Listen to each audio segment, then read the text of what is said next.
It's the Infinite Podcast. Go tell your friends. It's the Infinite Podcast. My God, it never ends. It's the Infinite Podcast with Rob and Court the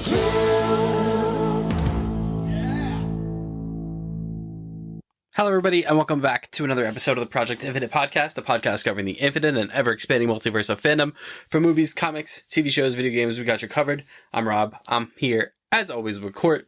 And Court, we are 2 weeks away from the next Marvel thing. Yeah, it's crazy. It feels like it's been so much time in between the last project, which was, if I'm not mistaken, Deadpool and Wolverine. So, and we knew this was going to happen. You knew this was coming, Pete. You knew this was going to happen. You knew we were going to have this break. And obviously, Deadpool and Wolverine was this $1 billion. We're so back. Yeah, we're so back. Like, everything's cool, guys. Relax type deal. So, it's kind of crazy. And, you know, as much as I'll say I'm nervous about something or like, you know, I don't know how this project's going to pan out and I don't have the same trust as I once did.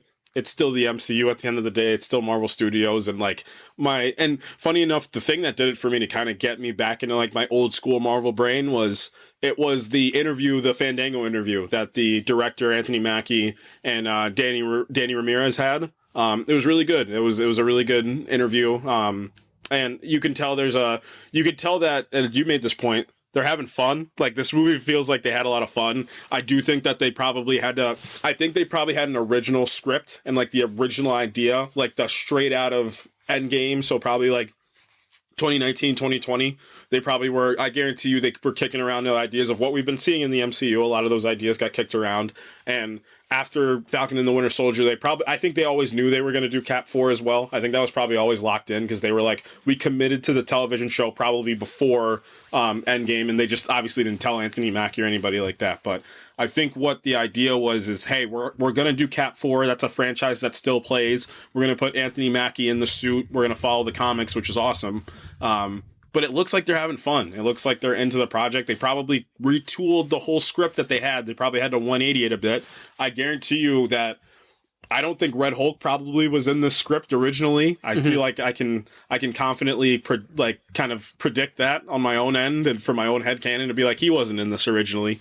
But I think the director even said like, when the possibility arose to use Red Hulk, and like the way he said it, I was like, yeah, you didn't have that in there originally, which is fine. Like, changes can happen, things can happen, and hopefully it's a good change. So I'm funnily enough, I know what I've said on here. I'm looking forward to it. I always was looking forward to it. I was just nervous, but yeah, this movie's been on a weird track in the sense that like it's honestly been the definition of like that meme of like, we're so done, we're so back. Like, that's how this has been. And now it does feel like, you know, less than 2 weeks away. Like, it feels like it's gaining a little bit of positive momentum. Yeah. Like the pre-sale tickets are going pretty well. Yeah, it looked pretty good. Yeah. It's apparently way cheaper than anyone probably thought. $180 million. Hey man, if that's true, shout out to y'all. Yeah, because I would have not guessed. Especially with the addition of Harrison Ford, with the addition of Red Hulk by proxy of Harrison Ford. The reshoots, the set pieces that they were using. And, like, I don't know, Giancarlo Esposito getting added into this as well, too. Like, I don't know how you kept that budget sub 250 at the least. Yeah. And, you know, like you said, like, the interviews have been really good. Like, they've been really hitting that pretty hard. So, I don't know. I think I'm definitely looking more forward to it than I was maybe like 2-3 weeks ago, where I was like, felt like it was like red alert.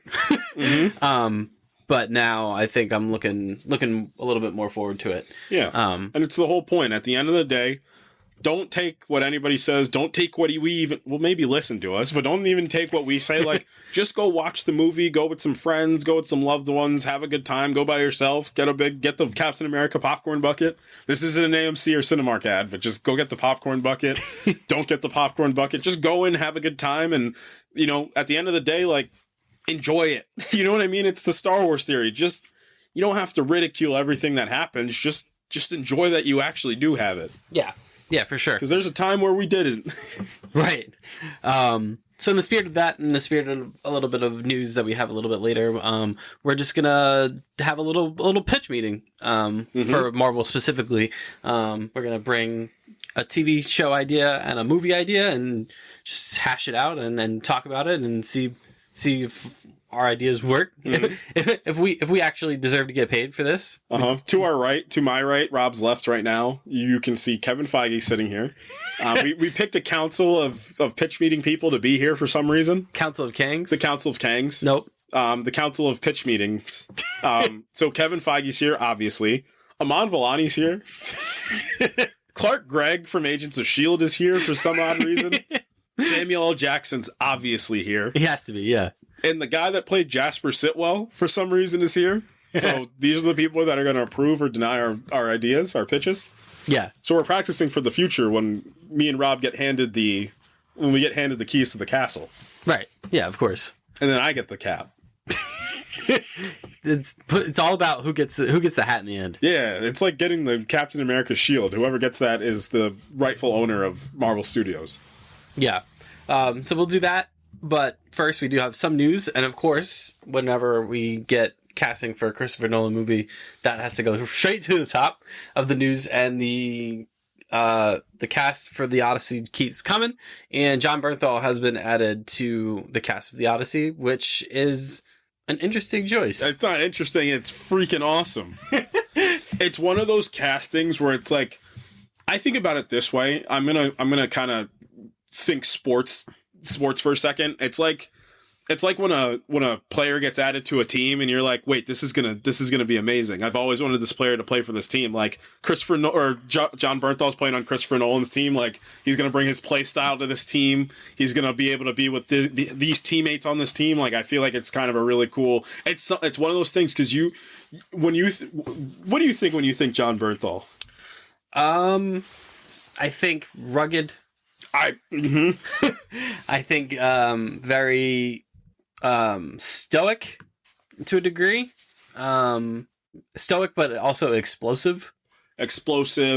He's got this rough around the edges, but he's got this morality to his acting where, like, he's still morally good, even though if the outside's not telling you that overtly. In most of his roles, obviously, he's played a few villains here and there, but most of the time, that's kind of where he lands. He lands in that kind of hero to anti-hero kind of subgenre for himself.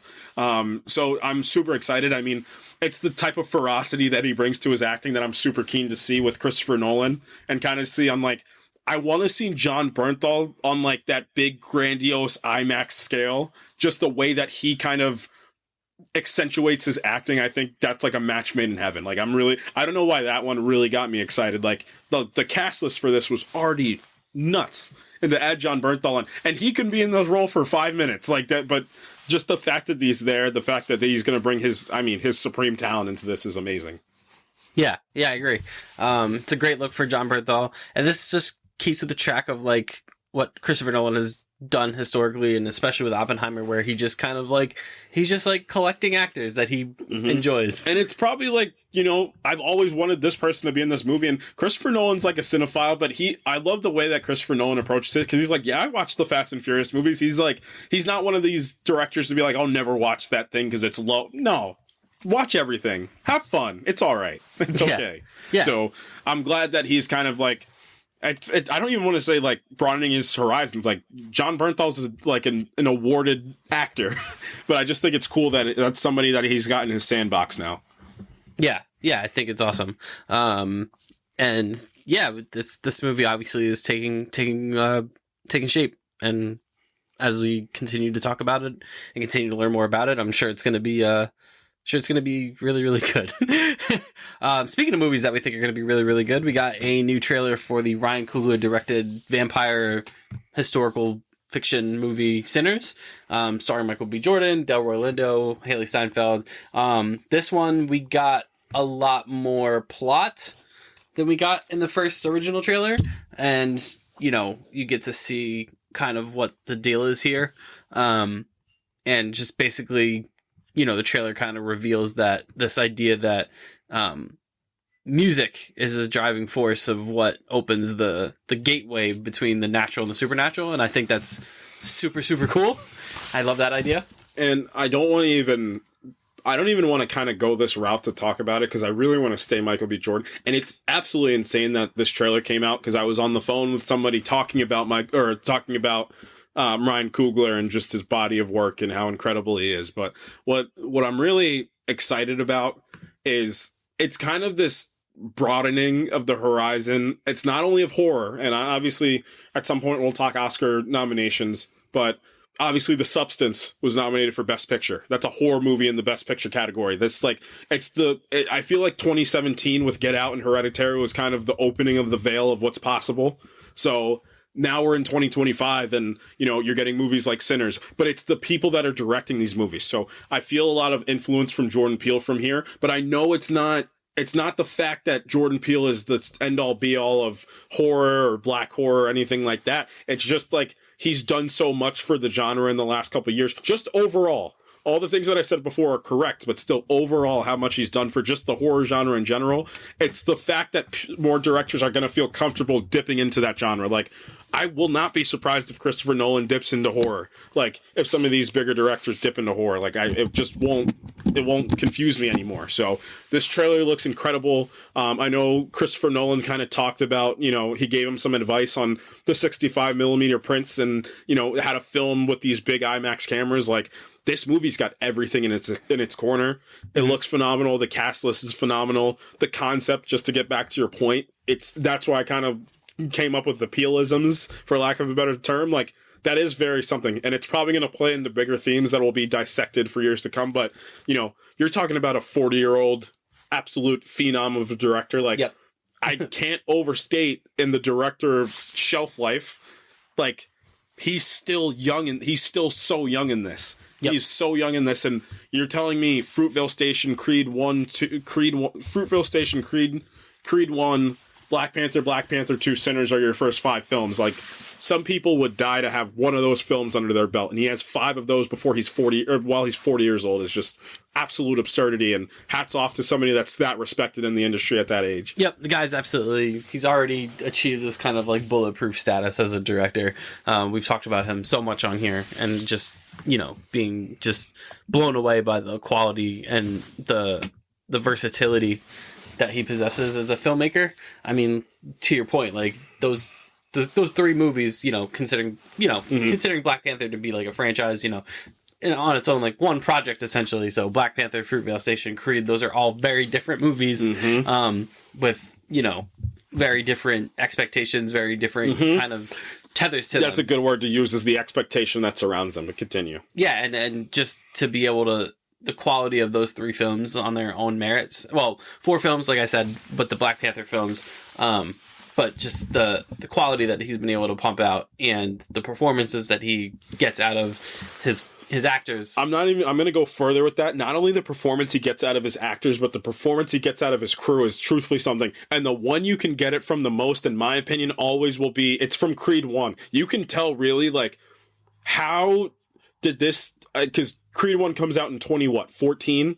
So this early 30s director comes in to one of the most monumentous franchises in the world, pitches the spin-off idea about the son of the first villain of the franchise and, you know, beloved character of the Rocky franchise, with Michael B. Jordan, who at that point was starting to get pretty famous. But Creed, I think, was the one that really, like, put him over the top. But, like, at that point, like, it could be go one way or the other. So, and I was talking about how tender Creed 1 is. Like, that's really a tender picture. Like, it's one that's really, it's a bit sublime as well, too. Like, there's some bits which, and that Ludwig Göransson score really accentuates it. It's like, it's one of those franchise movies where looking back at it, like, how incredible of a feat it is that something like that exists. And, like, it's not the franchise point to be like, we have to do the homages and the callbacks, like, which they do, and they do well, but it's handled with care. It's a film. Like, that's the best thing I can say about it. Yeah. And about him as well. Yeah. And this looks to just be no different. And again, he always seems to get the best out of Michael B. Jordan also. So I'm really, really looking forward to this movie. We have some DC news, some DC casting news. So Ulrich Thompson, you know, a Danish actor and filmmaker, been been around the business for a long time, has been cast as Sinestro in the Lanterns TV show, and he is the most Sinestro-looking man I've ever seen in my life. He's an older man as well, too. So, how old is he? I think he's in his early 60s. Yeah.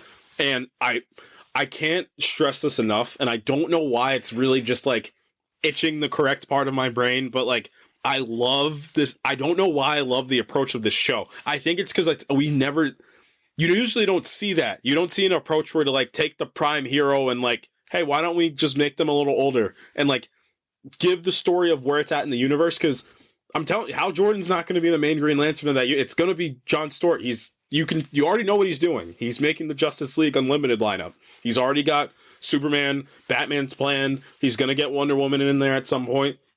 But then I think it's confirmed they're going to go Wally West Flash. They're not going to do Barry Allen.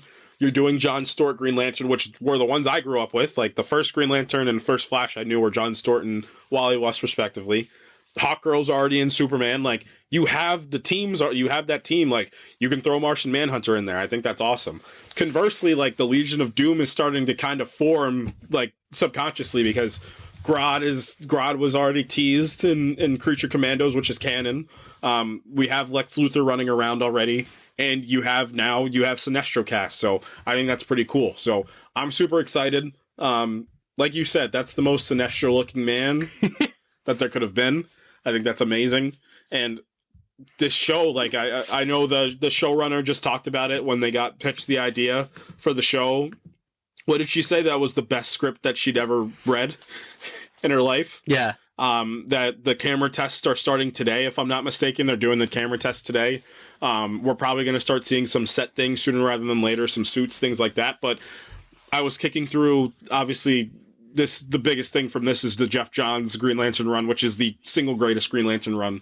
And if they can pull this off with this true detective kind of edged out universe that they're going to use, like, I think something special. And if you want to, berate James Gunn for something, you really can't, because look at the body of work. I mean, if you want to use, okay, so it's going to be a television show, not a movie. What television show did he just get done doing that everybody loved? Peacemaker, with characters, and it's my Superman theory for him. Like, if he got that feeling out of Peacemaker, what is he going to do with Green Lantern? If he got that feeling out of the Guardians of the Galaxy, if you want to go back to 1, 2, or 3, what is he going to get out of Superman? Like, I just think he's going to be fine. So I'm super excited. I think James Gunn is he's really hitting his stride. Like, if he can get Superman, obviously that's the number one thing. If that movie just takes off this summer, hits $1 billion, Supergirl follows it up, it is great. On top of that too, David Cornsweet's probably going to be in that movie, right? I don't see him not being in that movie. I would say so, yeah. And this Lantern show works out, like that's what a start. What an absolute start. Because that's telling me your shows and your movies are bulletproof out of the gate. That's really good. Yeah. Yeah, I totally agree. And hey, play into the event television side of HBO Max, of Max, of which they really do well. HBO's been doing a really good job of like really playing up the fact that like this is Sunday night event television. Like, put Lanterns right into that Sunday night spot. Like, be like, if Superman, like, don't shy it away of like, no, this is connected to that Superman movie everybody loved. This is the same universe. Here's, beloved actor for how many years, Kyle Chandler. Here's new Hollywood heartthrob Aaron Pierre. Like, really play it up. And like, if they can get that True Detective feel, like this essential cop show, like this detective show with superheroes attached to it, with this long-winded conspiracy, like, that's event television right there. Yeah, I agree. And I think to your point about, you don't really see this a lot with TV shows where you have a hero that's kind of already established. Like, one of our, kind of low-key favorite shows is Black Lightning. And that's like one of the things that always like kind of drew me to that show, was they picked the character up at such an interesting point in his life. And I think similarly with the Lantern show at Hal Jordan, I think you have the opportunity to do something similar. So I think bringing that in and then just folding in, like you said, getting an older actor to play Sinestro, I think is just playing off that idea of, this is an established universe with characters that you hopefully recognize, and we're just going to tell some new stories. And I think that's a super, super, super cool idea. The Oscars. Oh boy. Yeah, so we got our Oscar nominations for all the categories, and quite a few surprises, I would say. The Emilia Perez of the whole thing. Now, just consensus speaking, so my goal is by the time we get to our Oscars episode in March, I will have watched all of the Best Picture winners. I'm going to try to hit all the movies that people were nominated for, things were nominated for, so I'm going to get the majority of them under my belt. From the consensus, I don't know how, just from what, the majority of everybody is saying, that Oppenheimer gets 13 nominations, if I'm not mistaken, and Emilia Perez gets 13 nominations. That might be one of the most mind-boggling stats. And Emilia Perez, it was the Golden Globes where it came out of nowhere that this movie just started gaining traction. Just gaining some, I'm talking absolutely kinetic traction of no, this movie is just absolutely incredible and this is one of the greatest, and I was so perplexed because I had been seeing scenes from the movie and I said, obviously without context, it's a little bit more difficult, but I'm seeing not the subject matter, just the scenes themselves. And I'm just confused how you put that movie against movies like Anora, movies like Dune Part 2, and those are the comparable movies like The Substance. So it is a mind-boggling idea that movie was the leader by far in nominations this year. I think what we're seeing is a Crash syndrome here with this movie. That's what this feels like to me, where this movie, obviously I also haven't seen it, but this feels like the type of movie that you kind of talk about when you talk about Oscar bait. It's that kind of movie, right? Where it's this movie was built for award season and really nothing else. And, hats off to them. It seems to have worked. But at the same time, it comes at, it kind of comes at the detriment to other things that probably should be getting that attention. And I mean, the biggest thing is the Denis Villeneuve thing. Yeah, let's get into it. This is the second time now that this has happened. And if you want to take any of the complaints, any of your reservations about the first one, they immediately get alleviated. And it was to the point where Dune 2 was one of the most critically acclaimed movies ever. One of the most audience recognized. And you're talking about some subject matter that's difficult to digest. And the way that he was able to... You're talking about one of the most beautiful, one of the most intricate, one of the most... awe-inspiring movies that's ever been released. I mean, that movie is immediately in my top 5 movies of all time, critically and just from my enjoyment. And this huge spectacle, just absolute masterpiece, just lost all its traction, getting later down the line, to the point where, they didn't even kick Zendaya Best Supporting Actress. They didn't kick... And Timmy, I'm fine with. It's still tough because at least he got nominated for A Complete Unknown. He wasn't going to get nominated twice. Right. So, but to leave Zendaya out of the acting, to leave, in my opinion, Rebecca Ferguson out of the acting, to leave Denis out of the directing of Hollywood's most... You can't direct this movie. This movie's impossible to direct. All-time filmmaker David Lynch couldn't pull this off, R.I.P. And Denis, not only... He didn't just make a solid movie. He didn't make an okay movie. He didn't make a good movie. He didn't make a great movie. He made one of the best movies of all time. So I don't understand how they looked at that and they found those 5 other films and they were like, yeah, these films were better directed than Denis. That is absolutely absurd. That is an absurd thing to even think. Yeah, I agree. I mean, it's just that thing, man. It's just the glass ceiling that, sci-fi movies have had to battle against with the Oscars for forever. For the most part, with some exceptions, but the Oscars just don't typically recognize the craftsmen behind these movies. They of course recognize the visual effects, they of course recognize the production design. This time around they didn't even recognize the music because it got disqualified. Can we chat about that for 1 second?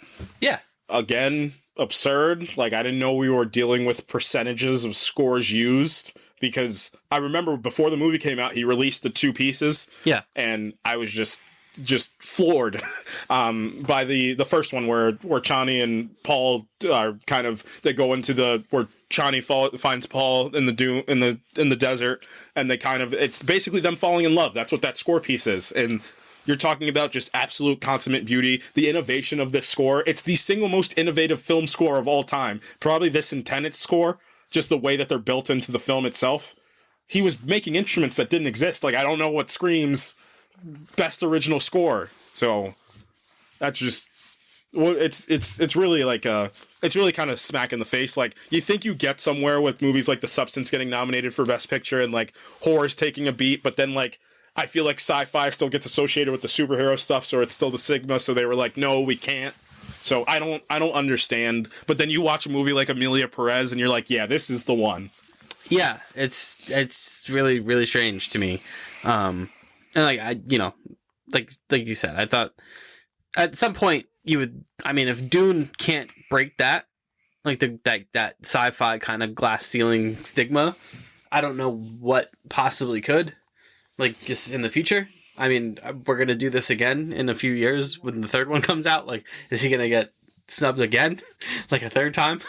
Like, I thought the first go around with the first Dune was shocking and kind of like an affront that it could be nominated for so many awards and he just gets left off. And then this time around, it didn't even get nominated for that many. Yeah, because if I can't remember 2021, I feel like 2021 was decently competitive. Yeah. I mean, just kind of going through the list for Best Director, I don't see, and obviously, like I said, I'm going to make sure I dive into everything. Like, I'm good with, from what I've heard, The Brutalist. Oh, can I, have you ever seen the movie Thunderbirds before with Bill Paxton? No. It's a kid's movie. It was like a kid's like superhero adjacent movie, basically about like this team of people, and like they're like basically like they're kids, and like the family are like they go out into the world and save the world from natural disasters. They're like rescue heroes essentially. Okay. There's a main character in this movie, this kid's movie, from like 2003, whatever. The kid that was in that movie, the main character, Brady Colbert, he's the one that directed The Brutalist, and that blew my freaking mind. Wow. I had the Thunderbirds DVD, and I was like, I loved that movie when I was a kid, and he was a child actor, and he kept saying it, and I was like, let me Google Brady Colbert, and the first thing that pops up is the Thunderbirds poster that I remember having on the cover. I was like, what the? You made The Brutalist? Cool. That was like the coolest thing ever, but Sean Baker for Anora, 1,000,000,000%. James Mangold for A Complete Unknown, from what I've heard, 100%. Brady Colbert for The Brutalist is what I think is going to win. I don't know if the controversy with the AI is going to kind of hit into this a little bit. If that never happened, he would have won. I could see a surprise where the Substance director wins this. A real big surprise, but Emilia Perez's director's not winning this. But I look at Denis, and I look at what he did on Dune 2, and I look at this category, and I look at all these phenomenal, and just from what I've taken, you can probably get this in The Brutalist, him and Brady Colbert kind of battling for it. But outside of that, like, some of these are close. Like, Anora's probably the closest one with Sean Baker. But you look at what Denis did on this film, and you're just, no, that's all right directing. That's okay. It's nothing insane. Yeah, and I mean, I guess I just also don't understand how the Best Picture category got expanded to 10, and the director cap is still set at 5. You don't have to expand it to 10. No, but maybe do like 7.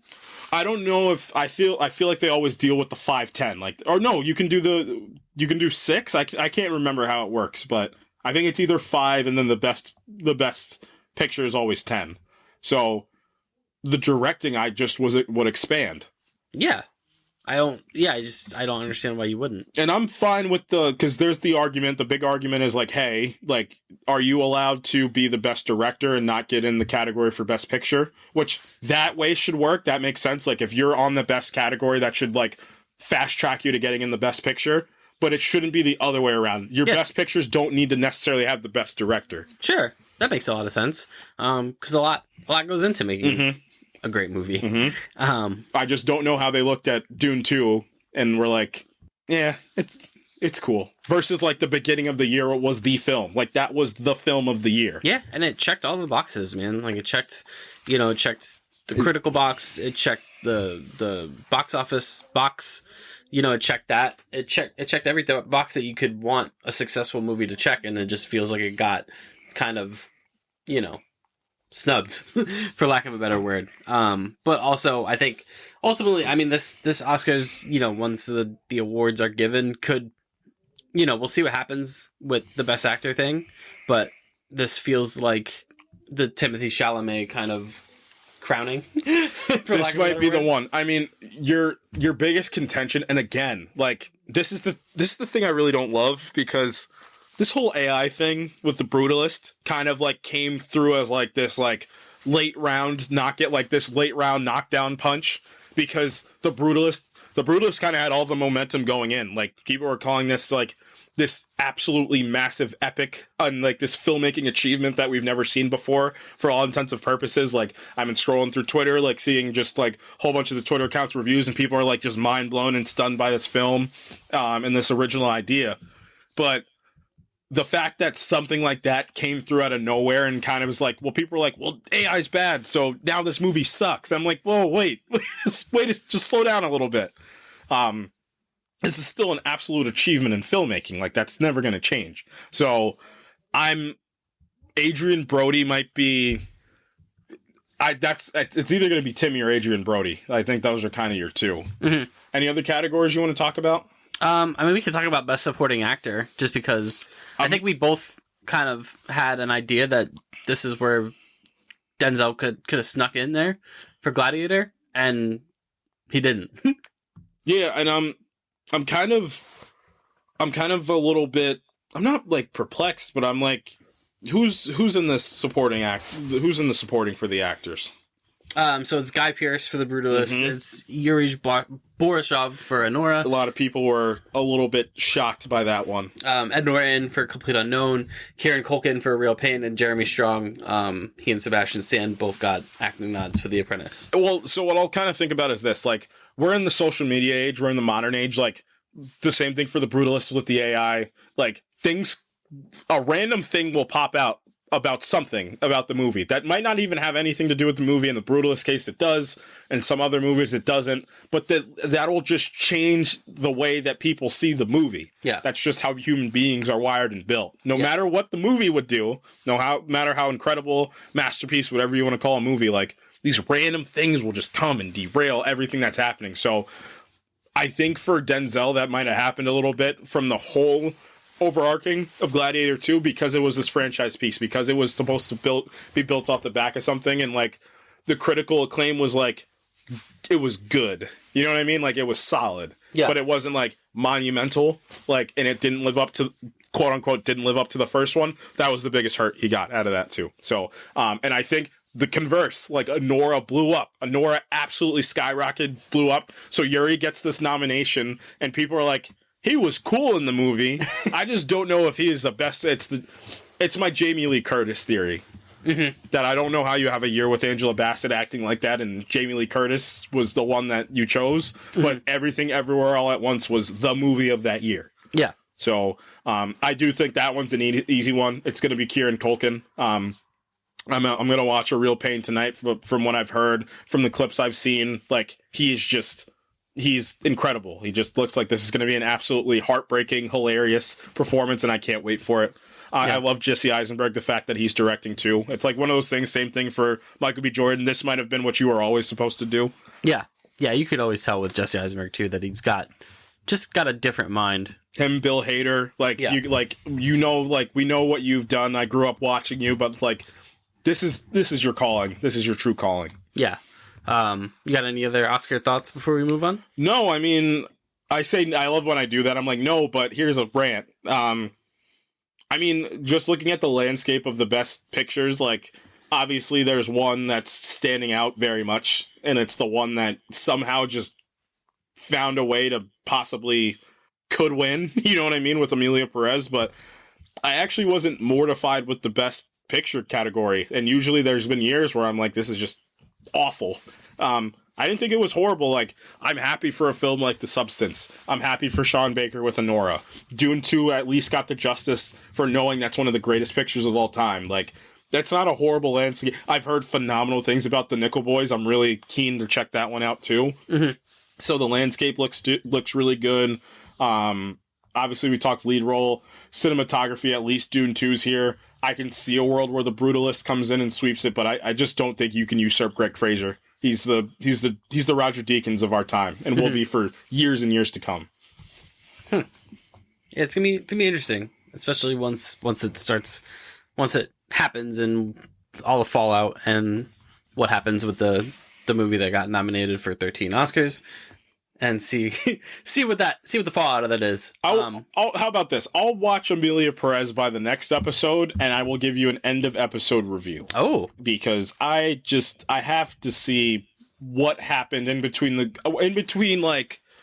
I need to see what happened in between Honora and the Brutalist, like, shooting to the top and the Golden Globes. Because something had to happen in that time for Emilia Perez to be like, wait, is this the best movie ever? Like, something happened. Something had to have happened. Sure. All right. We'll look forward to that. Little stinger for next week. All right. Marvel. So before we get into our little topic here, it is inspired by these two little bits of Marvel news. First and foremost, so Disney Plus, all the streaming services kind of came out with their kind of like, here's how much of everything people watched. So there was just some prizes for sure. The Acolyte was the second most watched thing on Disney Plus. It's got that Star Wars banner to it. Yep. So that continues the mystery of the Acolyte and what happened. But the big news obviously was Agatha All Along. Was what? The second lowest viewed Marvel thing. And Echo was the lowest. Yeah. We both really liked Agatha All Along. I think the critical consensus also is that it's really good. Yeah, it was pretty dang good. And then there was the will they, won't they do a second season? They won't. Not because it didn't do well, but because Jack Schaffer just doesn't want to do one. And this was apparently, this has now come out that she also did not want to do a second season of WandaVision. Yeah. And I think in the age of like content and the age of make us $1 bajillion, I think that shows incredible restraint. Yeah. on her part. And I was talking to you before we hopped on about Jack Schaffer, how I really like her. And yes. like, just from her interviews that we watched, like, she seems like somebody that's so sure, like, she's so sure of herself. Like, she's kind of like an inspiration a bit. Like, she's very sure of herself. Like, she's very like, I know the thing that needs to be done. I have confidence in myself and like the stories we're telling. And like, I know overtly some people will not cling to these things because women, unfortunately, because that's still so some people think and other things. But, you know, she's very confident in herself and she's very like, this is what we need to do. Like, we talked about it, like, give Jack Schaffer the Wanda movie, call it a day. She's going to cook. Yeah. Simple. Yeah, I saw her. That's not my pitch, by the way. I saw her in Toronto at Fan Expo with her and Catherine Hahn and Joe Locke before Agatha All Along had come out, and just the way she was talking about the show made me more excited for it. It just seems like she has a great grasp on certain characters in this universe, especially Wanda. She just seems like she has a good handle on this little sect of the Marvel universe. And I think it's fair play to not, want to do a second. It's one of my big kind of question marks and concerns with Shogun. Like, that getting a second season when it was originally pitched as a limited series. Like, I don't think WandaVision needed a second season. Like, I don't necessarily think Agatha All Along needs a second season. Those characters are obviously going to be seen again and they're going to transition into other things. But like a second season of Agatha All Along, like that whole, anytime a show you can tell like a limited series like this and you bookend it perfectly, which is what Agatha All Along did. Like, it bookended that journey and that story perfectly. And there was obviously a stinger at the end with her and Wiccan kind of going off to find Billy, find the other brother. But that doesn't necessarily, that story doesn't have anything to do with Agatha and like her journey that she went on in the show. So I think it makes all the sense in the world. And like I said, it shows an incredible amount of restraint that she's not going to be forced to write something that she doesn't necessarily have a idea for. Not to say that she can't come up with one, but if it was never in her plans, like, whatever, like, good. And then the other bit of Marvel news to that is that Benedict Cumberbatch has confirmed that Doctor Strange will not be appearing in Avengers Doomsday, but conversely will be having a massive role in Avengers Secret Wars, which is interesting to me. This Doomsday thing, are we going down the route where this is just going to be Avengers versus Evil Avengers? No. Well, yes, I do think that's going to happen. But I had some ideas. I had some thoughts about it too. You know what I think they're going to do? I think they're understanding, especially from Cap 4, like, oh shoot, where are the Avengers? But they need to address that right the heck now. So I think a part of Doomsday is going to be a bigger push to like, where are the Avengers? Who are the Avengers? How is this Avengers team going to operate? Are there multiple Avengers teams operating? Because the Thunderbolts, which presumably are going to turn into the Dark Avengers, like, I think they're going to give more time. Because what I think happened was the original Kang idea was so Kang focused. And, like, I don't think they were equating for, like, hey, we probably should have a team to go against this Kang because we should probably root for somebody on the other side. So I think they're going to try to build a little bit more and kind of do some backlog building, which kind of sucks because that stuff should have already been done. Which would have helped if we would have got a Shang-Chi 2 and a Miss Marvel Season 2, but I digress. So I think the part of Doomsday is going to be taken away from Kang, is going to be diverted back into the Avengers themselves. Mm-hmm. So with that kind of being said, I'm torn. Like, I'm a little torn on the whole idea because no Doctor Strange is for the multiverse saga, because I do think they had an idea where like Doctor Strange kind of split being one of the main characters, just how it was like Cap, Thor, Iron Man, but more like Iron Man, Thor-ish a little bit, and especially in Infinity War Endgame, like Doctor Strange is one of the pillars of this. Like, you were probably going to have Spider-Man try to be a pillar of this. Like, Black Panther probably would have been a pillar with this once upon a time. So, and obviously the Jonathan Major stuff happened, so you have to pivot. And it's not like a simple pivot. This is like a monumental pivot. So, to your point, it probably is going to be good Avengers versus evil Avengers. I just can't stress it enough. We need a main character. And no Benedict Cumberbatch takes a big person off the board to be the main character of this thing. Mm-hmm. Yeah, and I think the other thing I'm worried about, if they're going to do Avengers versus Evil Avengers, and presumably this is going to be a 2-part kind of like Avengers thing, is your heroes, I mean, not just Infinity War Endgame, but like, if you're going to do this 2-parter, like, the heroes kind of have to lose, and it would be kind of like meta offensive to have like the evil Avengers, who would be presumably played by like the old cast, which they probably will be, beat the new Avengers. You know what I mean? Like, in like in a meta commentary sense, like that would feel kind of bad.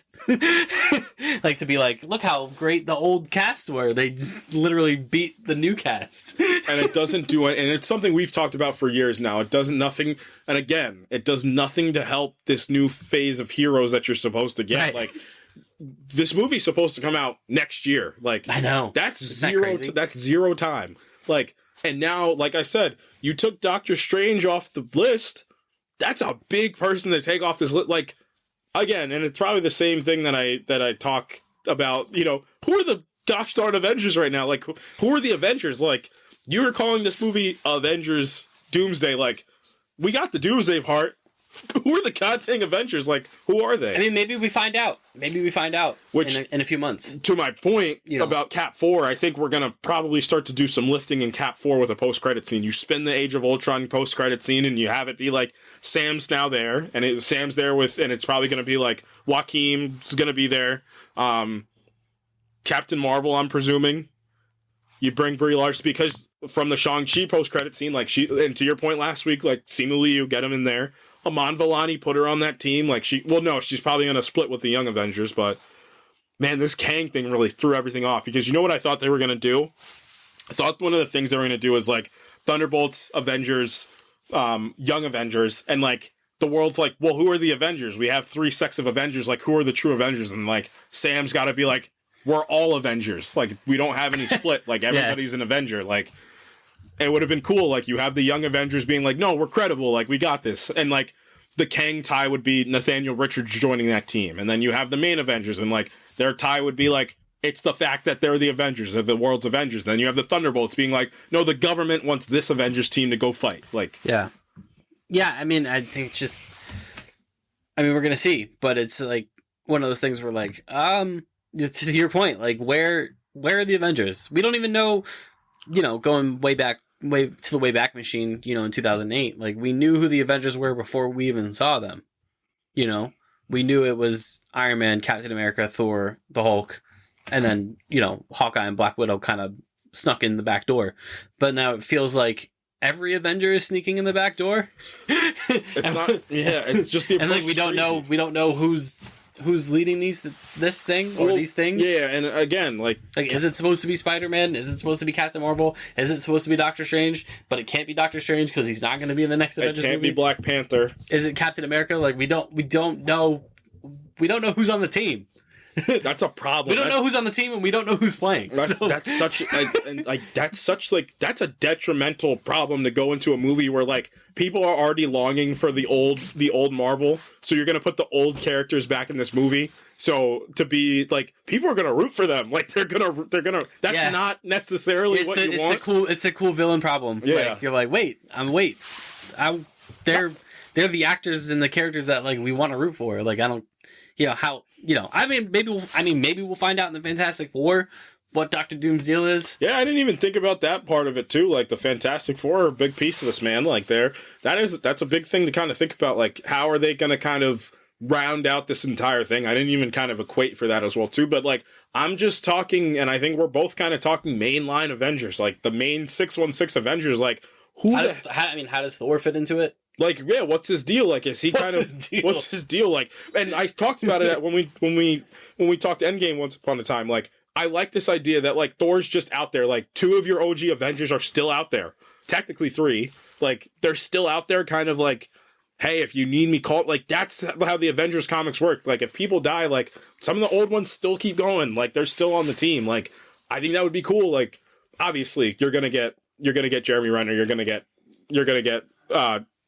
Chris Hemsworth, you're going to get Mark Ruffalo. Like, you're just not going to not have him in these movies. But I think it'd be really cool if it's like, Thor's like, all right, I'm in. And like, really? Yeah, I'm in. I'm the strongest Avenger. That's never going to change. Like, I might not be the leader of the Avengers, but like, I'm still going to answer the call.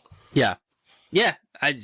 There's so much about, I think we're going to get some answers with Captain America 4. I think there's a miss that comes with like, I think we took for granted the pillaring that they did with Tony and Steve. Oh, for sure. Yeah. So it's like, it's Cap and it's Sam, but there's not another driving force. Because plausibly, you probably would have done, if everything worked out, it probably would have been Brie Larson would have been the other pillar to it. Mm-hmm. There's a scenario where once upon a time it was going to be Chadwick Boseman. Because the new Avengers were kind of given to you. It was Black Panther, Spider-Man, Doctor Strange, Captain Marvel, Ant-Man, Wasp. Who am I missing? I'm missing one in there. Well, I mean, the ultimate one to circle is where and when is the Scarlet Witch going to come back? Mm-hmm. I've been saying it since, I don't know. She might be the ex machina that comes in to save the day. I've been saying it since WandaVision ended. Like, there's your main character. I mean, obviously, her power set is a little ridiculous, but when's that ever stopped anyone before? Mm-hmm. Like, that's your main character. That's your character that you've done the most narrative character work with, period. Like, since probably from Infinity War on, that's the character maybe outside, maybe besides Spider-Man, that's the character that you've done the most character work with, mm-hmm. and narrative work and emotional grounding, and, like, people are invested in her. Where is she? That's the character you need to be building this thing around. We kind of went on a tangent when we were done last week about Simu Liu specifically as Shang-Chi, and we were kind of looking at the landscape of the Phase 4 films and the Phase 5, so all the multiversal saga stuff, and we were like, wait a minute, like, out of all the things that people like to say, like, I thought Shang-Chi people liked that movie a lot, and the action was great. Yeah. And, like, I'll die on the hill. It has one of the most forgivable CGI third acts ever. And, like, he's charismatic, and, like, Kung Fu's cool, and he's got a MacGuffin. Like, he's got a thing. Like, why Daniel Destin Cretton's cooking? Like, why not put more investment in? And that doesn't seem like a movie that takes a lot to make a sequel to.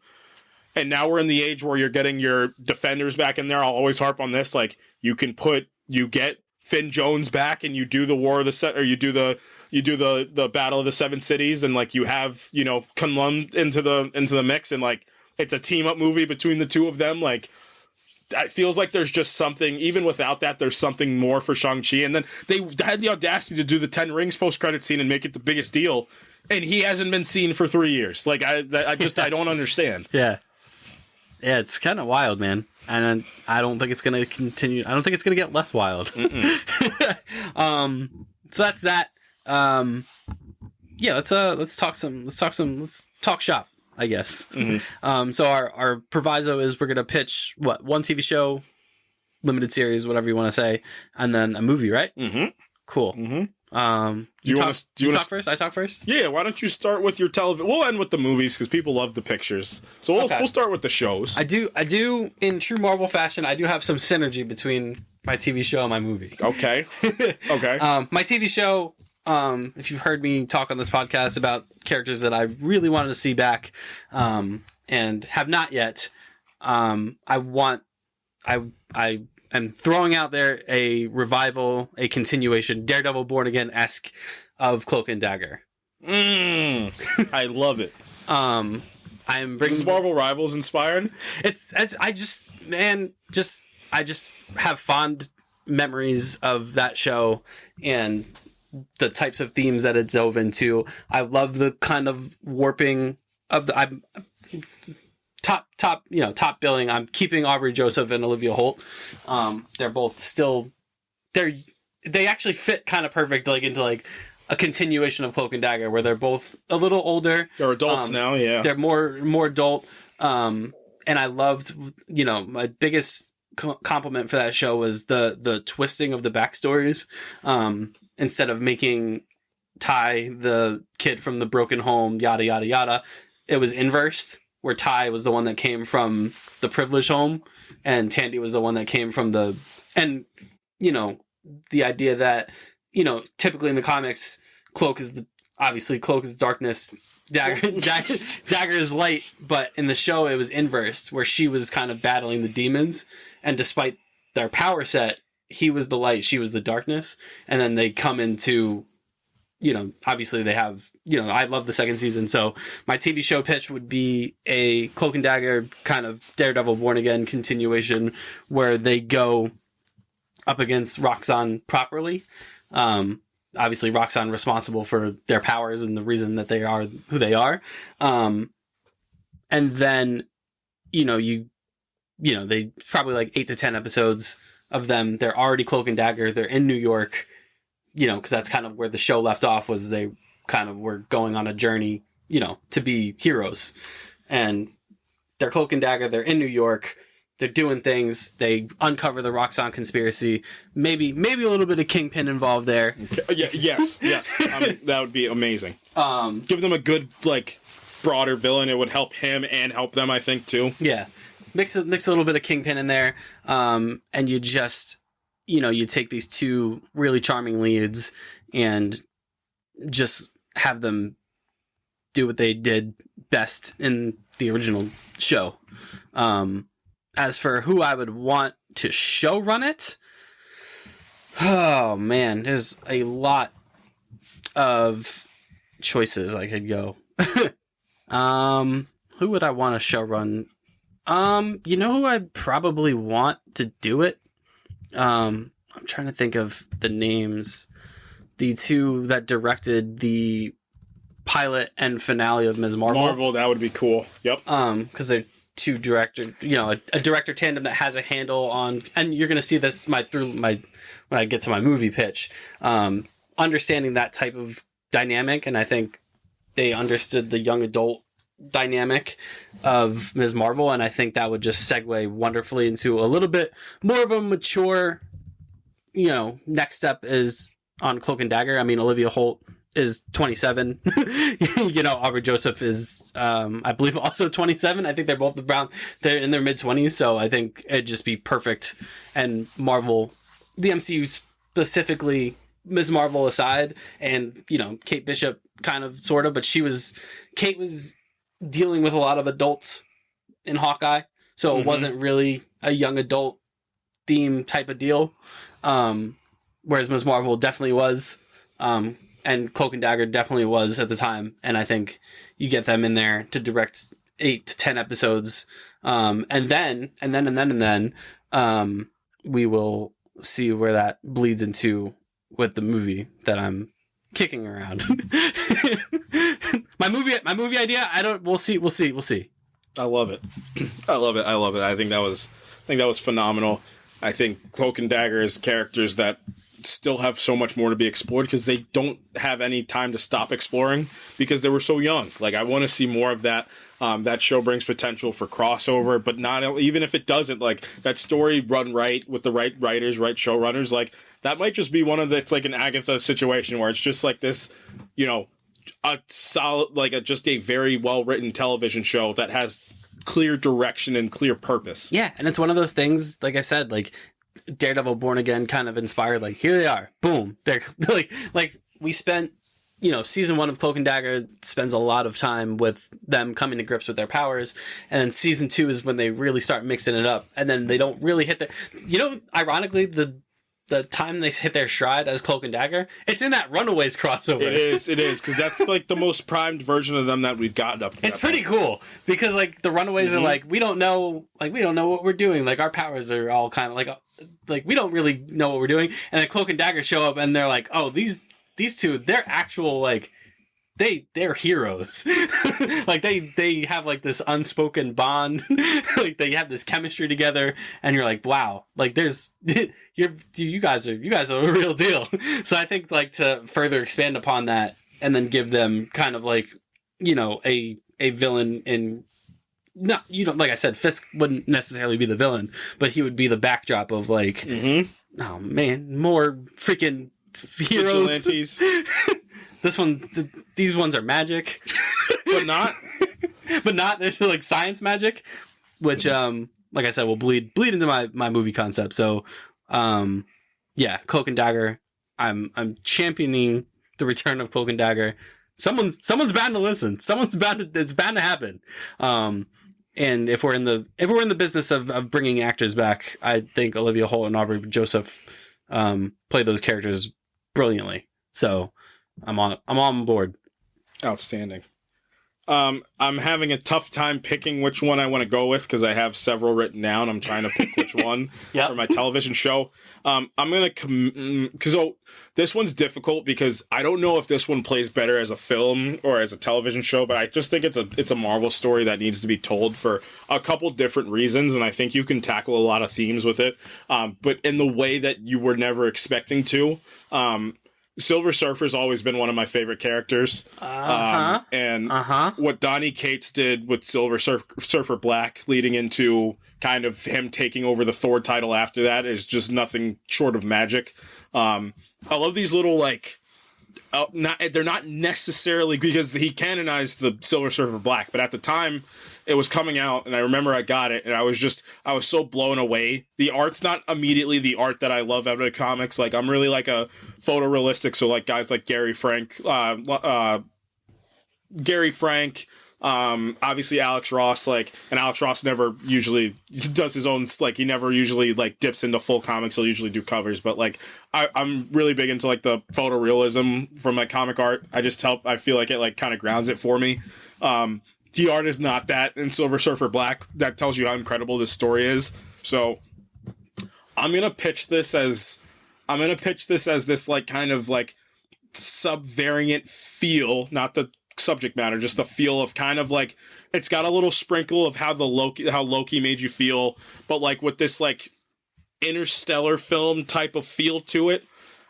This kind of like space-bounding existentialism piece, I think would be really cool. It's like all the things that the Eternals wanted to get right, like put into one character, like focused on just Norrin Radd and kind of his battling with himself over like, is he a monster himself for executing Galactus' will, or is this what needs to be done for the betterment of the universe? Like, if you can grab an actor, like, obviously this would never happen, but if you grab an actor like an Austin Butler, or you grab an actor like somebody that can really kind of like just kind of like portray like this like brokenness, like I don't know why I imagine like not necessarily like not even his voice, just the way that he carries, and it goes into the later seasons of the show, but like even like an Aaron Paul way of thinking it, of like this broken nature and like this trying to find this purpose, and do I have this purpose? And like the thing I love about Silver Surfer Black is because Donny Cates puts a time clock on it. I like when stories do that a bit of like, oh shoot, now I have to move. Like he gets infected, like, and now it's like he has this lingering presence of Null behind him, and like it's this like space winding, long form, but it's all wrapped up in 6 issues, if I'm not mistaken, 6 or 12 issues, I can't remember. Just this absolutely monumental piece of comic book storytelling. Like, this is one of the comics where you read it and you're just like, these aren't just comics. Like, these are just incredible stories through and through. So I think a Silver Surfer Black, like 5 to 6 episode, like, and like, you can play the hits, like go over, like have them like, and like obviously the Silver Surfer Black is kind of in a funny way, it's kind of contained. Like Ego shows up, obviously Null's the main villain, but like it's not that simple. Like I feel like it would be cool if like, hey, he runs into like the Shi'ar Empire or something like that, or like he's in space, like he gets like he accidentally stumbles upon Omnipotent City, like things like that, just to canonize it to the MCU. But like just this like existentialism piece about, you know, kind of like the intricacies of like, you know, good versus evil, and kind of like I said, like this interstellar piece, like this ambient piece, like a level of ambience would go with this. Like it's something I imagine somebody like Greg Fraser would shoot, you know what I mean? Which he'd never do. But I just feel like a piece like this would be incredible. Like in terms of showrunner, like I'm going to who was Loki's showrunner? I forget who it was. Like that's probably where I'm looking first. For score, I'm going immediately to Natalie Holt, and I'm having her do the score. Whoever directed the last episode of Loki season 2, I forget who it was. That's who I'm getting to direct this. But I feel like we can truthfully get like an incredible television show. It's something that's not immediately like this, like it's kind of, I hope it plays a little bit how like Werewolf by Night, but people don't never forget about it. Like it's just this piece that like it really accentuates like the experience of like loneliness. Like I really want to hit on like the loneliness that Norrin feels, and like he's the last survivor of his own race, and like he kind of, you know, in a sick and sadistic way finds kinship with Galactus because of that. They're both the last survivors of their race. Like it's I just feel like it would be just such this incredible, like I didn't know Marvel was capable of doing this type of television show. Mm-hmm. That'd be super cool. I'd be super in on that. That sounds like right up, like, you know, talk about like I love a good character study. Yeah, exactly. And a character study on Silver Surfer would be cool, especially since we're seeing obviously the alt Silver Surfer in the Fantastic Four movie.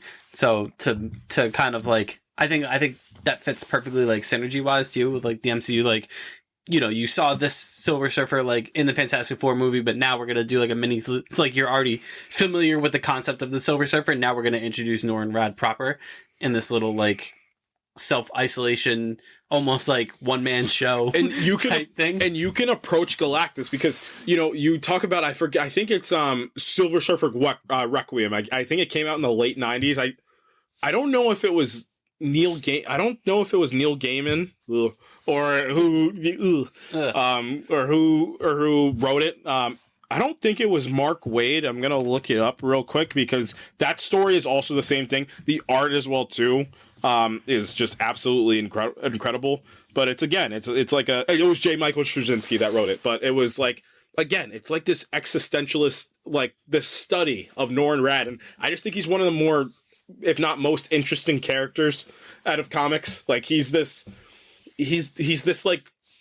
being of like consummate power, and like he really tests the limits of his power in Silver. Not really test the limits, but like he kind of has to know how much power he needs to kind of survive throughout the events of Silver Surfer Black. But I just feel like I said, like this like character study, interstellar feel with a little bit of like dash of Loki, if you want to relate it to the MCU feel. This ambience that comes along with it as well too. I feel like that would just be like, you get an actor that can really just kind of portray that. Yeah, I was gonna say, too. do you have an actor in mind? I mean, like I said, like I feel like you need an actor that's a bit sublime. You know what I mean? Like you need somebody that's kind of like they can operate in the space. I've always loved the idea of why can't I remember his name? I can't remember his name. That was in Atlanta and was in Judas and the Black Messiah. Why can't I remember his name? And that was in Sorry to Bother You. I can't remember. Lakeith Stanfield. Lakeith Stanfield. I don't know. There's something about Lakeith Stanfield that really can drive home that like that was supposed to happen. Or is It's potentially still he happening? wants it to happen, and I said he can still be the main 616. It's his voice. His voice carries so voice much. Is important. His voice carries so much tenure with it. It's like his voice carries. I've seen some stuff. Yeah. Like I've seen some things in my lifetime. Much has Silver Surfer seen, and like I said, like keep Ralph Ineson as Galactus and keep that voice. But I want him to be more of a presence. Like it's same thing as Interstellar. The way that obviously we learned who it was at the end of the movie, but the same thing, the way that the black holes were working and the way that the beings, quote unquote, were working. Like, I want Galactus to be kind of the approach that Arishem was taking, but even more on that side of like, he only visits him at certain moments. We don't see the extent of him because to him, he's just a piece of his mind. Mm-hmm. So I think you could truthfully get some incredible limited series, like this absolutely just piece on like, and like I said, like, I want the main theme to kind of be just loneliness, like a simple theme that all of us can face at some point. Yeah, that sounds. Yeah, I'd be super. It sounds very depressing. Is that my bag? That's fine though. I'm down with that. I feel like people would like cling to that, and it'd be cool to cling to Silver Surfer as a character too. Like I think people have this kind of obviously colored by the Fantastic Four movie. Like he's just kind of like this existential being, like this Dr. Manhattan style creature that like doesn't have any like emotional tether, but like that's not true. But so exactly, but it's not true. Yeah, so I feel like doing like a series on Silver Surfer could be really, really cool. Yep. So Lakeith Stanfield would be my Silver Surfer. I hope the MCU picks him up as the Silver Surfer. That would be awesome. And again, you don't need to go insane visual effects. Like you don't need to do anything insane. Like Kurt Russell shows up as Ego, or his voice is Ego, you know what I mean? To stay true to the comic, like he rolls through it, like he sees like you get your little Easter eggs, like maybe he comes in contact with like Jeffrey Wright as the Watcher at some point, you know what I mean? Like just some like those voice, like there's something about the voices of the show that can echo. Mm-hmm. Like there's just like I said, there's like an ambience that needs to come with this show. That's like it's like this heartbreaking, subtle ambience that can come with this. Mm-hmm. Yeah, that sounds super cool. I'm in. Kevin, are you in? Kevin's in. I'm on. She's also in. Guy that played Jasper Sitwell that I'm too lazy to Google his name. Clark Gregg's always in. He'll be like, Patton Oswalt's always in too. The movies, films, the pictures. I guess we'll just volley back and forth. So I guess I'll go. Mm-hmm. I mentioned before I had some synergy with my TV series and my movie, and I do. So picture this: my Cloak and Dagger season ends. They storm Roxxon. Big fight, big battle breaks out. The building's leveled, destroyed. In the depths of the Roxxon Corporation's basement, they were withholding something that they've been experimenting with, and it's a symbiote. And the symbiote escapes. I know what you're doing. Hold on. You don't know what I'm doing. No, don't do... What's his name? No, I'm not doing a symbiote. And I'm not doing the vampire centaur horse symbiote either. That's a balanced breakfast. It's a symbiote with a red tinge. And that segues right into my Spider-Man film, Maximum Carnage. Oh, shoot. That features Cloak and Dagger teaming up with Spider-Man to take Carnage down. And then throughout, obviously, Tom Holland is back. I bring in my Cloak and Dagger group. Matthew Vaughn will be directing. That's really cool. I quite like that a bit. I think Matthew Vaughn is awesome. Yeah, he has experience with the superhero genre, experience with kind of younger kind of actors and kind of frenetic action, obviously with Kingsman. I will be leaning on the younger side also with my Carnage casting, Jamie Campbell Bower. That's good. That's actually phenomenal. If he doesn't play the Joker, then that's phenomenal. Playing Cletus Cassidy. And the movie is just about Spider-Man, Tom Holland Spider-Man going up, because we talked about with Spider-Man No Way Home where like it was kind of refreshing to see him go up against like a proper psychopath and him being like, what is this? So obviously the next level ascension from Willem Dafoe's Green Goblin is Carnage, who is a proper psychopath. Definitely want to lean away from the Woody Harrelson type of Carnage where like he was kind of like, whoa, like he was kind of wacky. Like Jamie Campbell Bower, like we saw him in Stranger Things, like can be properly scary, and that's what I want. And scary as like Jamie Campbell Bower, not scary as Vecna, like scary as the actual actor. Yeah, so you bring Cloak and Dagger in because they're like, oh no, like what have we done? Like we freaking unearthed this monster into New York, and now Spider-Man's got to deal with it. But throughout this movie, there's something going on with Ty. He's a little off. No, don't say it. He's a little off. You don't know why.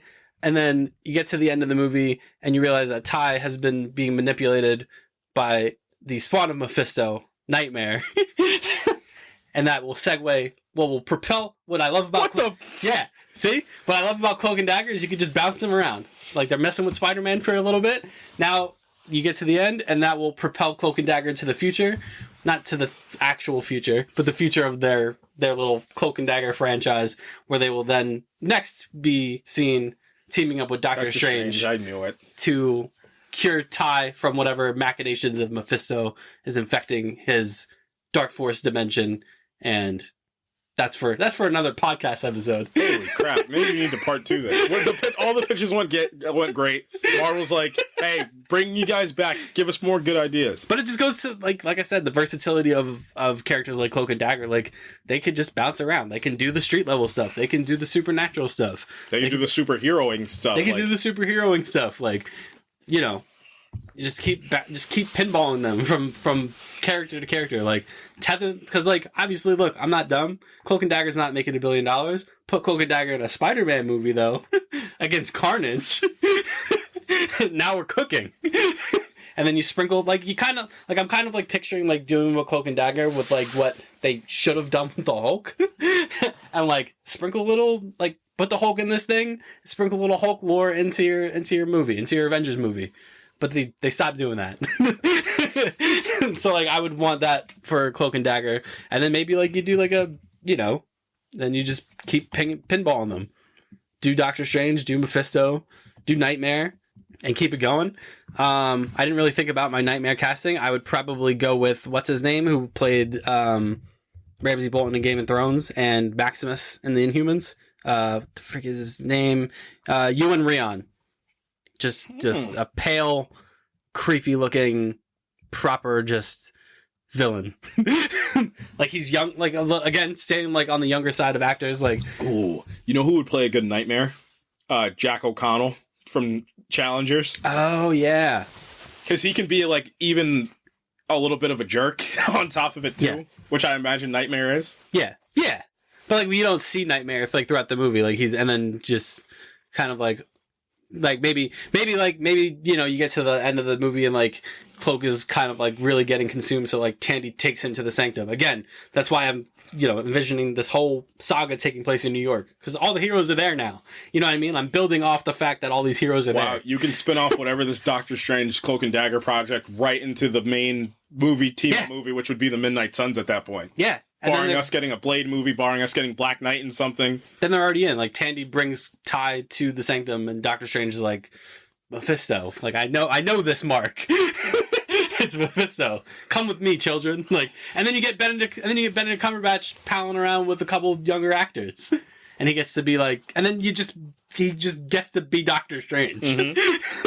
He gets to do all the magicking. You kind of get, like, Ty sidelined, so it's kind of like Tandy, like, operating by herself for a little bit. Yeah. I put some thought into, I put a little bit of thought into this. I'm brand synergy.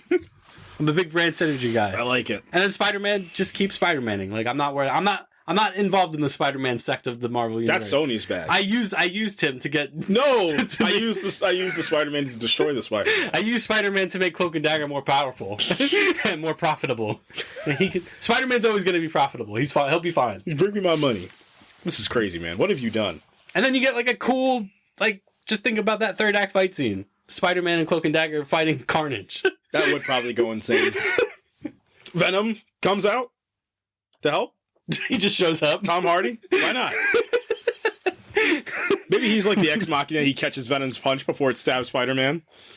I do a cool callback to the pastor joke from Venom 2. Not you, father. You, father. The crowd goes... Soups goes wild. He understood that reference. He's in. But yeah, it's a little, it's like the Cloak and Dagger show is a little more elevated, like street level ish. Spider-Man Carnage, it's getting a little wacky. End of the Spider-Man movie, magic, and now we're doing magic. But again, that's why Cloak and Dagger are great avatars, because they fit into all types of genre in Marvel. Yeah. And you obviously call it Spider-Man Maximum Carnage, because of course. Oh. In keeping with the classic Marvel tradition of we're going to name it after this famous comic and not have anything to do with the comic, you just name it Maximum Carnage and call it a day. Outstanding. Yeah. And you don't kill Carnage at the end like they did in Venom 2. No. You put him in prison. You put him in a low security prison where he conceivably will break out, and then you do a post-credit scene with Michael Keaton again. And he gets the Carnage symbiote. No! Then we can start talking symbiotes. I'll hand the Cloak and Dagger reins off to somebody else, and I'll take over the symbiote sect of the Marvel Cinematic Universe. Then we get Extreme Biote. We bring Robert Downey Jr. back. This is insane. Oh no, Iron Man, your suit's been hijacked by a symbiote. Are you much cooler now, actually? Alright, go ahead. I'm so torn about this one. I was also torn. The TV show pitch is difficult, but the movie pitch is like, you need a grand idea, because obviously you want to make money. You want to hit your $1 billion. Uh-huh. You want to hit your billion. You want to do all these fun things, right? Uh-huh. So, you keep this one simple. But Deadpool and Wolverine made $1 billion. Uh-oh. Once upon a time, we got the joke of the X-Force. How about we do a tried and true X-Force movie? Some of the best parts of Deadpool and Wolverine were actually some of Wolverine's somber backstory. Yeah. I think that was, and we kind of said, like, not only, like, it's not that he's cool, it's not that he's back. That was the best Hugh Jackman had been as Wolverine outside of Logan. So you're talking like a prime version of Wolverine. That is the absolute best he had been up to that point. Just do the X-Force now. Like, this is the prime time to do the X-Force. But you do something simple. You go to your local comic book store, you reach on the shelf, you grab Rick Remender's X-Force run, and you do the run. This is going to do a few things. The number one piece about this X-Force run is that Deadpool is the emotional core of this team. I think that is a phenomenal idea, and the next natural progression for Ryan Reynolds to be like, wait a minute, I don't need to be the butt of every single joke. I'm still going to be me, but, like, I'm going to feel something. Like, I'm actually going to be somebody feel something. 2, you get to bring your old actors back again, and the main one you're going to bring Olivia Munn back as Psylocke. Oh, yes. I love that. You're also going to bring the original person that played Angel in X-Men Last Stand. I forget his name. That was, what's his name? Yeah, he's the guy from The Things. He actually has been in a bunch of stuff. Yeah, freaking Ben Foster. Yeah, Ben Foster. You bring Ben Foster back as Angel in this movie. How old is Ben Foster? He's older now. Yeah. He's like 40-something. I still think he plays Angel in this. He plays an older version of Angel. You gotta convince him to get in wicked shape, though. He's 44. He's not, and Hugh Jackman's 95, so, like, we're good. Like, he's still, but yeah, I'd take a shot on this one, and you bring Ben Foster back, because, like, I guarantee you he probably wasn't pitched that way for X-Men Last Stand. Like, he probably wasn't pitched the way that they made Angel in that movie, to be a C character in that movie. So, like, let him have his fun. Or you get the younger guy that played him in X-Men Apocalypse. Mm-hmm. You do the first arc, because it's one of the best comic arcs I've ever read. I love it because it's an argument. It's such a good theme. Like, it's the baby Hitler thing. Like, do you time travel and murder baby Hitler to prevent everything? And then if you want to put the Marvelisms on top of it, you play by the rules. Like, hey, we have a chance to kill Apocalypse, right? As a baby. I don't know how he came back. I don't know what happened. I don't know who's pulling strings, but somebody needed baby Apocalypse back. They got baby Apocalypse back, and we know what he's going to grow up into. He's going to scorch the earth if we let him.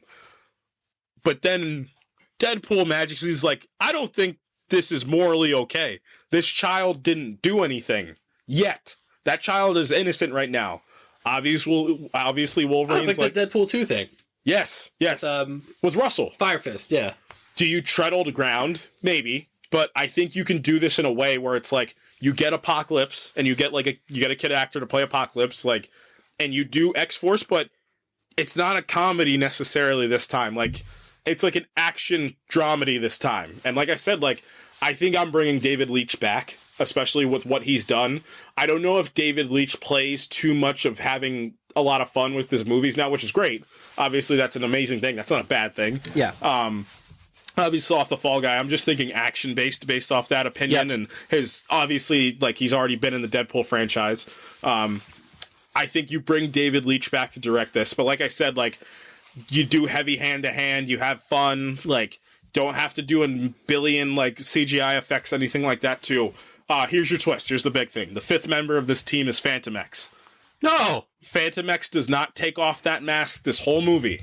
Phantom X keeps that mask on the whole movie. We're doing the old, what's his name, from Teen Titans. Mm-hmm. Also an X. Yeah. Red X? I forget what his name was. I love Teen Titans. You keep this simple. You never take off Phantom X's mask. Do all the comic Phantom X-isms, all the things. You don't need to dip into the Mojo World stuff, but like Phantom X's ship that's alive, all these things. You just know he's a mutant. You just know he has his powers and misdirection, all these things. That's it. And he's just now hand-to-hand, just like can go toe-to-toe with Deadpool. That's it. That's it. You do your big reveal at the end. It's James McAvoy playing who Phantom X in some iterations is, which is Charles Xavier himself. Like, that's kind of how it plays out. So I think that would be insane. That'd be so cool. It gets James McAvoy back in this franchise, but also it gets James McAvoy active. Sorry, Professor X. That wasn't an ableism joke. That's not going to go over well with the woke mob. Sorry. But I think a tried and true X-Force movie, you do what they're doing with Tom, and I love James Gunn's approach that he's taking. He's like, if Tom King wrote Supergirl Woman tomorrow, why shouldn't he help us make the movie? Do the same thing. You bring Rick Remender in to help make this movie. You get David Leitch. Obviously, Hugh Jackman, Ryan Reynolds, Olivia Munn, Ben Foster, James McAvoy. That's a pretty good cast of characters to lead the movie. You keep it simple. You get a kid actor to play. If you want to, like, centralize it a little bit, you probably get Mr. Sinestro to be the one that's been pulling the strings to make sure that Apocalypse came back, so Apocalypse can then in turn make him the Horseman, and then it's a closed loop, and then we can get all confused again. I think that would be a fun ride. So you're really testing the dramatic chops of Deadpool. I want to see it. Like, I want to see it. I want to see the shift go away from, like, it's not like, it shouldn't be like a funny Deadpool presents the X-Force again. No. We're doing an X-Force movie where Hugh Jackman and Ryan Reynolds are the main characters, but still, and play off Deadpool and Wolverine. This is the sequel to this movie still, but have it be like whatever universe they're in, they're going forward in this universe, and like, this is the X-Men hit team that people can't know about. And like, again, for the X-Men 97 jokes, like, who, Apocalypse? Like, this universe is already rounded out. They already defeated Apocalypse at some point in this universe. Like, do it. Like, have Kid Apocalypse be there and be like, oh, shoot. Oh, dear. Literally, oh, dear. Like, do we need to murder this child? And, like, Deadpool's the first one that's like, no. And again, maybe, to your point, you use his experience with Russell, be like, no. Like, you can't necessarily do that. But then now, who's there now? Wolverine's there to be like, yeah, we can. Like, you know, who's he going to grow up to be? How many lives did he take? How many mutants did he corrupt? Like, we're going to keep doing this or no? Like, Psylocke and Olivia Munn and Ben Foster have their relationship in this movie. Like, they're around the same age too, right? Olivia. Yeah. Munn's not a. How old is Olivia Munn?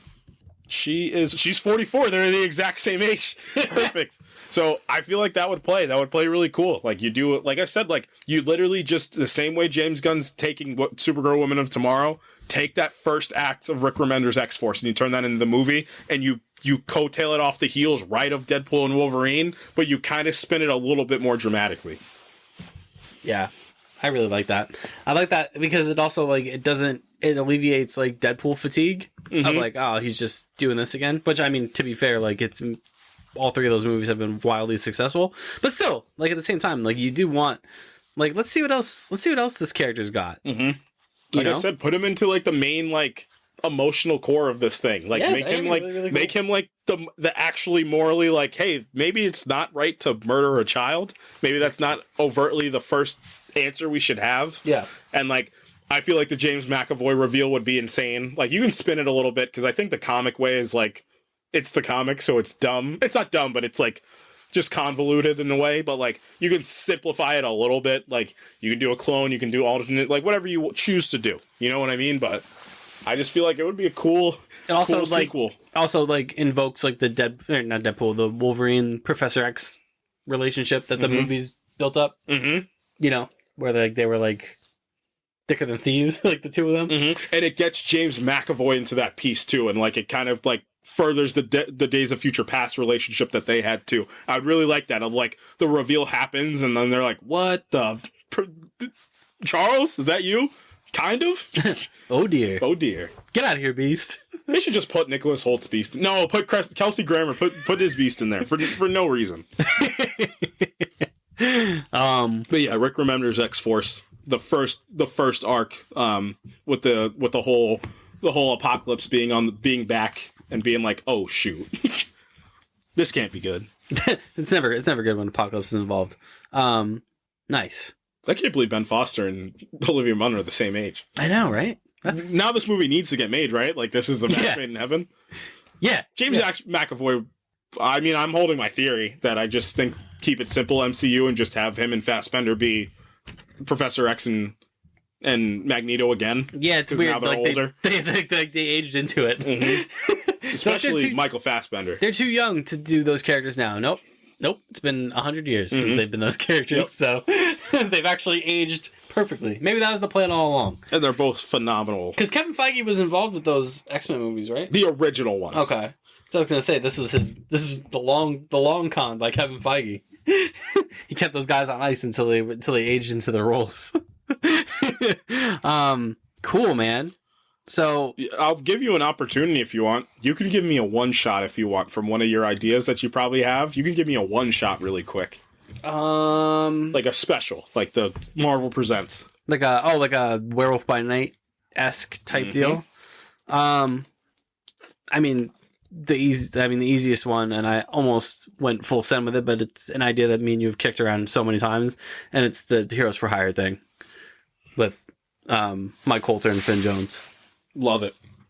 And just let them beat up some gangsters. I have that written down right for like here. An hour and a half. I literally have that written down right here. And for like 45 minutes. The only reason I could have won there's an alternate universe where I went Heroes for Hire was my television show and Silver Surfer Black was my movie. I just think a long form for Silver Surfer would be a little cooler. Mm-hmm. But I love it. I love a Heroes for Hire anything like your same thought about like Cloak and Dagger being able to like inflect characters in. Same thing. You can infuse anybody into this narrative and it would make sense. Like Daredevil can show up, Jessica Jones can show up, but you can go even further. Like if Simu Liu showed up, I wouldn't even bat an eye. Yeah. If freaking Blade showed up, but he already was what's Cottonmouth, and I wouldn't bat an eye. Can somebody please help me fight these vampires? Mm-hmm. No. No, we're not going to, Blade. Yeah, but you're bulletproof. Luke Cage can't be bitten by a vampire if they bite him in the eye, maybe. Oh, ooh! Remember when they did that in season 1? Yeah, no, they did that in Jessica Jones. Yeah, man. Remember when he showed up in Jessica Jones? Everybody was like, "Yo, this is amazing!" And he was a bartender. He was a cool bartender. Mm-hmm. I love the way he fights in those shows. You know what I would absolutely love, because this happened in the comics, that they have a kid together, and that's what part of the Jessica Jones show is about. Like, it's just their parents now. A sitcom. Hey, man. A Luke Cage, Jessica Jones sitcom. But like Malcolm in the Middle-esque. Yeah. I love the way he fights in the shows, man. He fights like Steven Seagal. Yeah. I told you that he's just batting people inside. But yeah, I would just do a Heroes for Hire. 50 minutes of just Luke Cage and Iron Fist just beating up gangsters. I think that would be fun. I'm going to go with a last-stitch King Thor story. Oh. An old man Thor. So give me Chris Hemsworth, old man Chris Hemsworth. He's got his daughters running around kind of doing his bidding. But I want it to be like, if this makes sense, I want it to be like a bit of like a Asgard conspiracy that's happened all these years, but you find out it was Gore pulling these strings who never died in the first place. Whoa. So you convince Christian Bale to come back. some way, shape, or form for a Marvel Presents on Disney Plus. You get Chris, but like, let's just this one's more hypotheticals and just we're having a little bit of fun. But this guy spent the Disney Plus budget on his on Christian Bale, just Christian Bale. Have him look like Gore this time, maybe. Maybe. But yeah, I feel like it'd be fun. You bring back Tom Hiddleston, you bring back Chris Hemsworth, you bring back Christian Bale. You play the hits essentially. Like, but this is just like an homage to like one of the most tenured characters in the MCU, and like he's an old man now. Like he's like Rune King Thor, so like his power has power. Like he's just stupid powerful. But like Gore's just like manipulating. Maybe Gore gets to one of his daughters as well too, and kind of manipulates her to try to take the throne of Asgard and take his power from him as well too. Loki's kind of like doing his Lokiisms. Like he still is the god of stories, this good, but he still has a little bit of like this like. That's interesting. He can't shake it, like, but then in the end he does. He realizes, no, that's my brother. Like, I'll never let anything happen to him.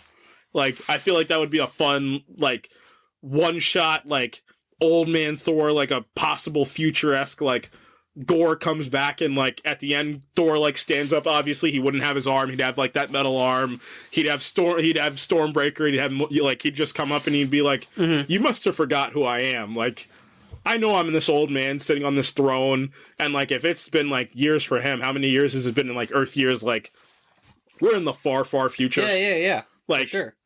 I'm still the god of thunder at the end of the day, and I'm gonna show you how powerful I am. And like they just come to blows for like the last 10 minutes, just this absolutely universe breaking fight between the two of them. Like he's got the Necro Sword again, but like this time it's like proper Necro Sword. You know, it'd be sick if he could wield Mjolnir in that too. Like Gore found a way to manipulate Mjolnir to be wielded by himself. I love the dichotomy of our ideas where I was like, I stuck more like street level stuff and went like just cosmic. I think that's really cool. What's your favorite Marvel movie? Man, it's probably Winter Soldier still. And mine's Guardians of the Galaxy. That kind of backs up these ideas. Yeah, it's still probably Winter Soldier. So yeah, that was fun. We've got approved. Budget's approved. Yeah. I got universal acclaim. I got $900 million for my Thor one shot. That's amazing. So recapping, I have pitched the Cloak and Dagger cinematic universe. Yeah, basically. Starting with a Cloak and Dagger miniseries on Disney Plus, Daredevil Born Again inspired, bringing back our two original actors, Olivia Holt and Aubrey Joseph, bleeding into a Spider-Man sequel, Maximum Carnage, that will then also bleed into a Doctor Strange sequel, all of which Cloak and Dagger will play. Like I said, kind of like Hulk inspired, like Cloak and Dagger having their own little story inside of these other films. I think would be really, really cool. And then on your side, you have a Silver Surfer Black inspired Silver Surfer TV series, and a X-Force inspired. Well, not X-Force inspired. The Silver Surfer Black would be a little looser than the comic, I think, because I want it to be like a real cinematic feel to it. Like that's what I'd really want to be like. This is like a film, or this is like this is event television. Yeah. The X-Force obviously would be a lot more action heavy. But I want David Leitch to lean into what he does, especially with Psylocke, especially with Wolverine, especially with Deadpool, especially with Phantom X. Like that's a great cast of characters to do it with. And then my King Thor, like it's like it's like also like it's a meta commentary on like Chris Hemsworth himself in the MCU. Like he's one of the oldest guard of the MCU, still kicking. Like I think he would have fun, and like all of them would have fun to get back together one more time. Taika Waititi's not invited. No, he can't come.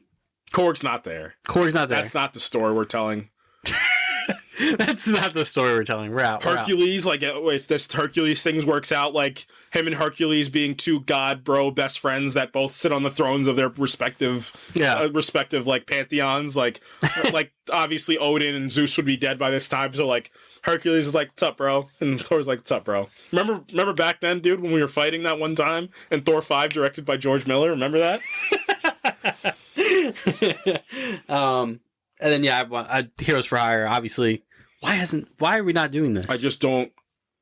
Finn Jones is good people. Give him a chance. I feel like it's gonna happen. I think they're gonna do. And again, like, there's such a layup to give him. Like, if they're gonna do it, just the one piece of advice: go full send. Like, make him Iron Fist. Like, don't do this. His powers don't work. He can't figure it out. The suit doesn't. No. Make him Iron Fist. Like, pick up the Immortal Iron Fist run and just do it. That's it. Yeah, fun stuff. Bring back, do all of those things. Yes, thank you, panel, for joining us. They're all here. Thank you, guys. And that's it. That's gonna do it for us, man. Now I need that Cloak and Dagger stuff. I need more Cloak and Dagger stuff in my life. That show is good, man. That show is good. That show is really good. That little ABC family era of Marvel, Agents of Shield, Cloak and Dagger, like. Yeah, the late seasons of Agents of S.H.I.E.L.D., Cloak and Dagger, Runaways, like, we were like, we said, wait a minute. There's some good stuff. There's a lot of good stuff in there. Man, the Runaways, that's a show right there. That's a show. We might have to talk about that one day. I would love to. That's a show. Especially that first season. Pull it out of the vault. Pull that show out of the vault. and review it. That'd be really cool. But that is going to do it for us this week. You can follow us on Twitter at ProjectINF_pod. You can follow us on Facebook. You can follow us on TikTok at the Project Infinite Podcast and YouTube as well. You can follow us on Instagram at the Project Infinite Pod. I almost forgot his lines. No, I didn't. Next week, we are going to preview Captain America 4 Brave New World by talking about, just kind of talking about Sam Wilson, his journey in the MCU, starting with Captain America the Winter Soldier, obviously going through Age of Ultron, Infinity War, Endgame, Civil War, culminating with the Falcon and the Winter Soldier, and bleeding into Captain America: Brave New World. Really, really cool character that Marvel kind of raised through the MCU. We were joking, watching some fight scenes last week. We're just like, and Sam was doing this when he was and he still is just a regular guy. Yeah, he's not going to take the serum in the movie, anything. Like, he's just a guy. At the end of the day, what they really need to play up, it's what makes him be able to carry that shield, and it's why John Walker couldn't carry the shield, it's why Bucky can't, but it's why Sam can. He's just a good guy that wants to do the right thing. It is very simple why somebody needs the shield of Captain America. And he's going to fight Arishem one day. No! Did we talk about that on here? Yeah, we did. I don't know how you got on I don't know how. It was like because you asked me who the craziest character was. Oh, yeah. I said Arishem. He's back for the corpse of his frozen celestial child. And then Sam and Red Hulk team up to fight Arishem. I can do cosmic stories too, alright? But your cosmic stories should be SNL skits. You want me? Come and get me! Oh shoot, you're Arishem the Judge. That guy is huge. I just imagine the Willem Dafoe meme from Eternity's Gate where he shows up on Earth and Sam's like, oh shoot. Oh man. He's here for me, isn't he? He's right behind me, isn't he? He's right behind everybody, Sam. He's as big as 5 planets. He's behind everybody. How come not everyone on planet Earth saw that at the end of Eternals? I thought they did. Did they? Or did he just show up in London? That's the funniest canon, is that Arishem just showed up in London. Because he was huge. Yeah, I don't know. And like the wind blew everybody back. Like what the? Yeah, they were like, wait a minute. Wait, remember that thing in the Indian Ocean? That's got to be his dad, right? He's got to come. My son! My boy! No, they need to do a Finding Nemo son with Arishem and Tiamat. That would be that movie would play. Finding Tiamat. That's the movie that I want. And Arishem is Marlin in this movie. And somehow still voiced by what's his name? Somehow it all comes back to Arishem. It was Arishem all along. It's the same amount of syllables. We got to get out of here, man. We do got to get out of here. I was just singing on here. We're going to talk we're going to talk about Captain America next week. Yeah. Until then, from me, from the... Careful, man. From the... There's a lot of ways I can go here. A lot of things I could do. Let me see something. Nope. I have an idea in my head. I just gotta Be really careful. No, Rob. No, Rob Liefeld wrote X Force. I was gonna give you the writer of the X Force, but it's Rob Liefeld. No. So you can't. I can't. No, give me like Rick Remender. If you were gonna do the writer of the X Force, give me Rick Remender. Yeah, we'll do that. That guy can write. All right. Why didn't you give me like Donny Cates? I was thinking about it. He's like the golden boy of Marvel. True. Is that what you strive to be? The golden boy of Marvel? Even though you just cost them a true $1 trillion, making a Thor one shot.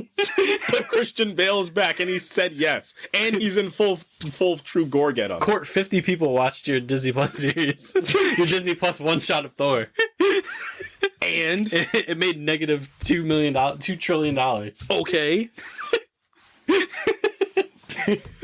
Did you spend $850 million? I told you to use this for 12 movies. I didn't. I don't know what happened, Kev. Is that what you want me to say? I don't know what happened. Balloon the budget. Why are you ballooning the budget? You've never seen visual effects like this before. You've never seen a more overpaid cast for less screen time. Oh, let me take that back. For my, you know who I'm getting to direct my X-Force movie? Gareth Edwards. The GOAT. There you go. You just made all your money back because he's gonna spend $13 making that extra. Yeah, he's gonna be like, "Here's $300 million." He's gonna be like, "You know what? Give it to him for that X4, that Thor one shot that he wants to." I think he's gonna donate the money to charity because he's a good fella. I'll take $13. Yeah, he's like, "Can I have $10,000?" He's like, "Gareth, this is a 1 day of 10 seconds of shooting costs $10,000." And all right. That was fun. Fun episode. Yeah, it was. We will see you next week for some Sam Wilson talk. Sam Wilson talk next week on the podcast. Mm-hmm. That's what we're going to call it. We're going to bring Anthony Mackie on. He's coming in. Mm-hmm. We had our last guests, and now no speaking roles, though. Yeah. We only have 2 microphones. Yeah, you guys will never know if they're actually here or not. Yeah. They're here. Don't worry. All right, guys. We'll see you next week. Goodbye. Peace.